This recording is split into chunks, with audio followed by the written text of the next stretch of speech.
Mathematics के आज के ऑनलाइन सेशन में आप सभी का स्वागत है। डिस्क्रिप्शन बॉक्स में आपको ऐप का लिंक दिया गया है। टेस्ट सीरीज या लेक्चर कोर्स के लिए आप वहां से कंसल्ट कर सकते हैं। इस नंबर पे आप अपनी कोई भी क्वेरी मैथमेटिक्स के एग्जाम को लेकर पूछ सकते हैं। आज हम जेईई मेंस के 2019 के क्वेश्चन में ट्रिग्नोमेट्री के क्वेश्चन सोल्व आउट करेंगे। पहला क्वेश्चन देखिए, आपको ये क्वेश्चन दिया गया है कि अगर कोस अल्फा प्लस बीटा बराबर 3/5 है और साइन अल्फा प्लस बीटा आपका 5/13 है।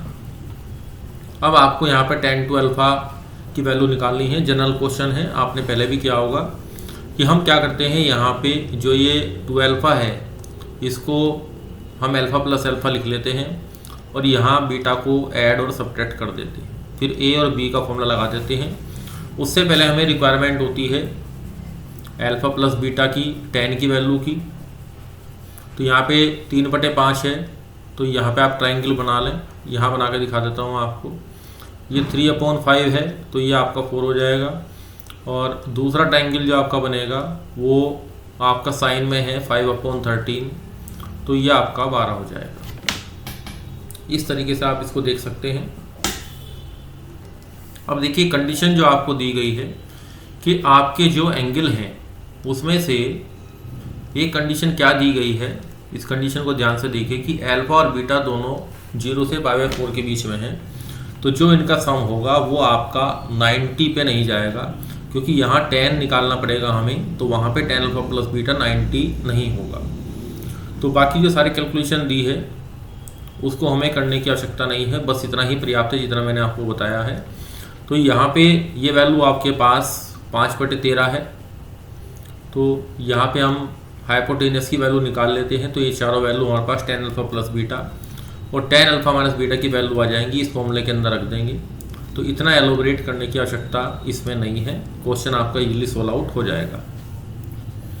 तो मैंने आपको पहले भी कहा था, ये जरूरी नहीं है कि बुक्स के अंदर जो आपको सोल्यूशन दिए गए हैं आप उन पर स्टक रहे हैं। आप अपना जनरल माइंड यूज करें। अगर कहीं कोई प्रॉब्लम आती है, आपसे सोल्व आउट नहीं हो रही है, तो जो नंबर आपको ऊपर दिया गया है इस पर आप कॉन्टैक्ट या व्हाट्सएप कर सकते हैं, अपनी क्वेरी भेज सकते हैं। आपके जो भी क्वेरी है उसका जवाब दिया जाता है। अब हम देखते हैं क्वेश्चन नंबर 2। इस क्वेश्चन को देखिए ध्यान से। यहाँ पे आपको अल्फा बराबर दिया गया है कोस इनवर्स 3/5 और बीटा दिया गया है tan इनवर्स 1/3। और यहाँ भी अल्फा बीटा के ऊपर कंडीशन आपको दी गई है कि अल्फा बीटा की वैल्यू 0 से 90 के बीच में होनी चाहिए। तब आपसे अल्फा माइनस बीटा पूछा गया है। तो ये दोनों एंगल आपके अल्फा और बीटा कहाँ लाई करते हैं, फर्स्ट क्वाड्रेंट के अंदर लाई कर रहे हैं। अब tan पे बात पूछी गई है, सॉरी इसमें जो कंडीशन है वो अल्फा माइनस बीटा पे पूछी गई है। तो जनरली हम क्या करते हैं, यहाँ से आपके पास कोस अल्फा की वैल्यू आ जाएगी, यहाँ से आपके पास tan बीटा की वैल्यू आ जाएगी। अल्फा माइनस बीटा पे काम करना है तो वही ट्राइंगल आप बना लेंगे जो मैंने आपको बताया था, 3 का, 4 का और ये आपका 5 का। और tan अल्फा माइनस बीटा में इसको ऑपरेट कर देंगे।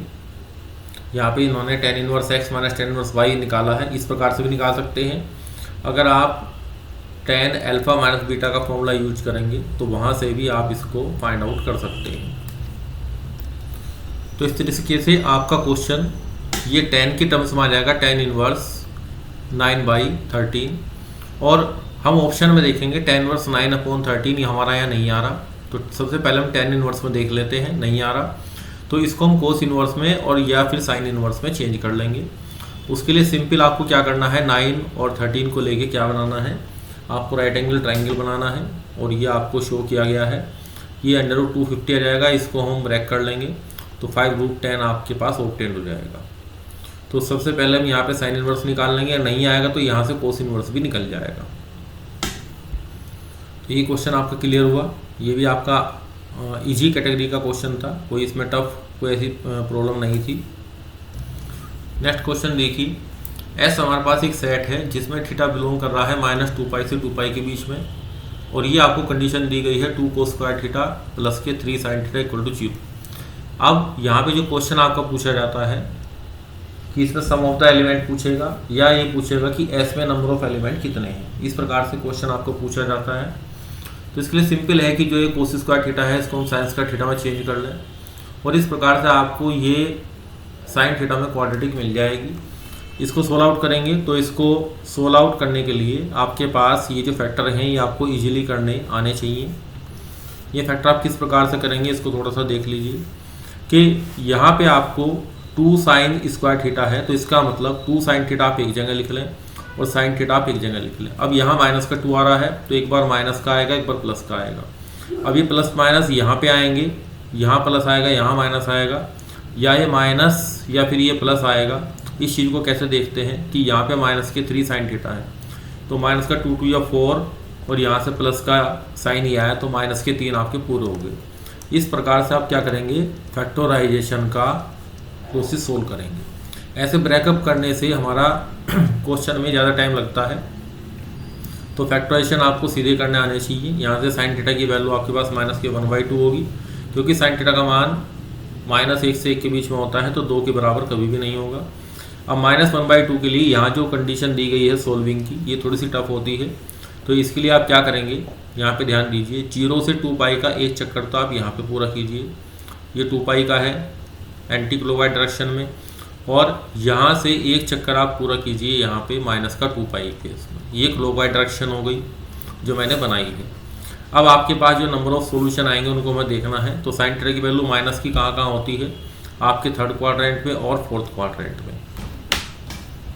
तो यहाँ पे जो आपके एंगल फाइंड आउट होंगे, एक तो 3rd में होंगे और एक आपके 4th में होंगे। तो एक सोल्यूशन आपको यहाँ मिलेगा, 4 सोल्यूशन मिलेंगे। अगर नंबर ऑफ सोल्यूशन कहेगा तो 4 हमारे पास नंबर ऑफ सोल्यूशन आएंगे। तो यहाँ पे आप क्या देखेंगे, एक तो आपके पास जो एंगल आएगा जो माइनस का π/6 एंगल आएगा, वो आपको पता ही है कि माइनस के साइन 30 की वैल्यू होगी, तो उसको आप 2 पाई में से माइनस करेंगे।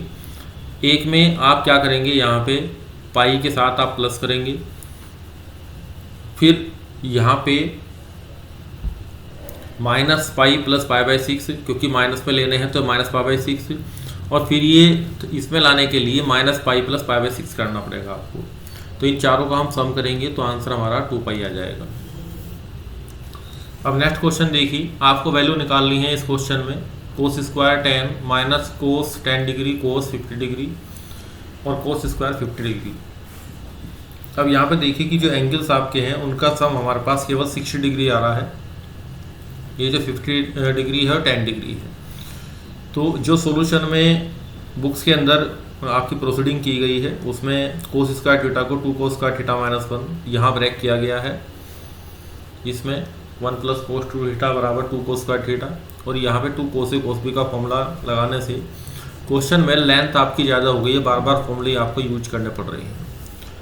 तो हमने इसको अपने मेथड से सोल्व आउट किया है। इसको देखिए आप, हमने इसमें क्या किया, cos स्क्वायर 10 को एडिस रहने दिया और cos स्क्वायर 50 को हमने लिख लिया 1 - sin स्क्वायर 50। अब आपके पास फॉर्मूला क्या होता है, cos स्क्वायर A माइनस का sin स्क्वायर B बराबर होता है आपका cos A + B into cos of A minus B। ये फॉर्मूला आपके पास होता है, तो वो फॉर्मूला मैंने आपको ऑपरेट कर दिया। तो यहाँ 50 और 10 को ऐड करेंगे 60 आएगा, माइनस का cos 40 आएगा। cos 60 1/, होता है cos माइनस थीटा माइनस के प्लस का cos थीटा होता है, ये आ गया। अब ये जो टर्म प्रोडक्ट में है ये 40 से कनेक्ट किस तरीके से होंगी, जब ये एंगल जोड़ेंगे और घटेंगे। तो यहाँ पे हम क्या करेंगे, 2 से मल्टीप्लाई डिवाइड कर देंगे, यहाँ पे 1/2 बाहर आ जाएगा, और 2 cos A cos B का formula cos A + B + cos A - B। तो यहाँ पे cos minus theta cos theta, तो ये टर्म इससे कैंसिल आउट हो जाएगी, और cos 60 आपका 1/2, तो 1 - 1/4, तो ये आंसर आपका 3/4 हो जाएगा। तो ये चीज़ हमने पहले भी आपको लेक्चर्स के अंदर बताई है कि जो आपकी बुक के अंदर जो मार्केट में बुक्स हैं उनमें जो सॉल्यूशन दिए गए हैं, ज़रूरी नहीं है कि आप उन्हीं मेथड को ऑपरेट करें। आप सेल्फ अपने माइंड में आइडिया देखें कि कौन सा फॉर्मूला इसके अंदर ऑपरेट होगा, उसके हिसाब से आपका क्वेश्चन जल्दी सोल्व आउट हो जाएगा।